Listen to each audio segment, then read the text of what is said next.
வந்து நம்ம வீடியோல கமெண்ட் பண்ணியிருந்தாரு, கேளுங்க ப்ரோ, ஆப்ஷன் ட்ரேடிங் பெஸ்டா இல்ல ஃபாரெக்ஸ் ட்ரேடிங் பெஸ்டா, அண்ட் நீங்க ஃபாரெக்ஸ் ட்ரேடிங்கை சூஸ் பண்ணதுக்கான ரீசன் சொல்லுங்க பிரதர். எனக்கு இந்த கொஸ்டினுக்கான ஒழுங்கான ஆன்சர் வந்து இன்னும் கிடைக்கல, சோ உங்க மூலியமா கிடைக்கும்னு நம்புறேன் அப்படிங்கிற மாதிரி கேட்டிருக்காரு. இதுக்கு என்ன ஆன்சர் அப்படின்னு பாத்தீங்கன்னா, நான் ஃபர்ஸ்ட் ஒரு ஆப்ஷன் ட்ரேடர் தான். எனக்கு வந்து ஆப்ஷன் ட்ரேடிங்ல என்னன்னா, அந்த ஃபர்ஸ்ட் எனக்கு பிடிக்காத விஷயம் என்னன்னா, இந்த வியாழக்கிழமைகள் தோறும் இந்த கான்ட்ராக்ட் வந்து க்ளோஸ் ஆகி எல்லாரோட அந்த பேலன்ஸும் ஜீரோ ஆகுறது எனக்கு ஃபர்ஸ்ட் பிடிக்கல. ரெண்டாவது, மார்க்கெட் வந்து ஃபார் எக்ஸாம்பிளுக்கு இப்போ அதுல ஒரு லாங் ட்ரேட் நம்ம எடுத்திருந்தோம் அப்படின்னா அதுக்கு வந்து அகைன்ஸ்டா நம்ம மார்க்கெட் வந்து எவ்வளவு கீழே வந்தாலும் மறுபடியும் லாங் எடுத்து பேலன்ஸ் பண்ணிடலாம் அப்படிங்கிற மாதிரி ஒரு லெவல்லயே அந்த ஒரு மார்க்கெட் போயிட்டு இருக்கும். வியாழக்கிழமை வர நம்மகிட்ட இருக்கக்கூடிய எல்லா பேலன்ஸ்களையும் ஒரு ரேஞ்ச் பவுண்டா ஒரு கண்ட்ரோலே இல்லாத ஒரு ட்ரேட் மாதிரி எனக்கு தோணுச்சு. அதுதான் ஃபர்ஸ்ட் கான்செப்ட், நான் அந்த ஆப்ஷன் ட்ரேடிங்கை விடுறதுக்கான கான்செப்ட். ரெண்டாவது,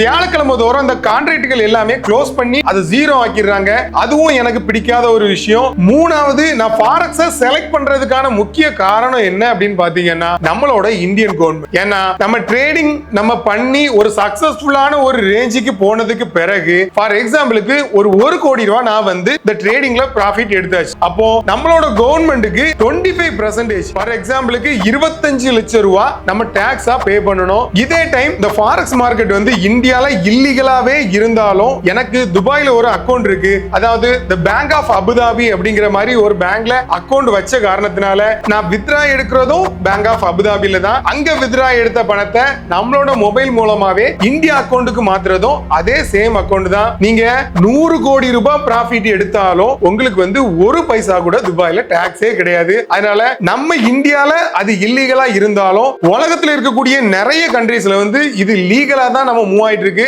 அதனால நீங்க எப்போ ஒரு சக்சஸ்ஃபுல்லான ஒரு ட்ரேடரா மாறுறீங்களோ அப்போ நீங்க வேற கண்ட்ரிக்கு போய் ட்ரேட் பண்றது தான் ரொம்ப நல்லது. அந்த காரணத்தினால தான் நான் ஃபாரெக்ஸை சூஸ் பண்ணேன். நீங்க எல்லாரும் என்னென்ன காரணத்துக்காக ஃபாரெக்ஸை சூஸ் பண்ணீங்க இல்ல ஆப்ஷனை சூஸ் பண்ணீங்க அப்படிங்கறத மறக்காம கமெண்ட்ஸ்ல சொல்லிட்டு போங்க.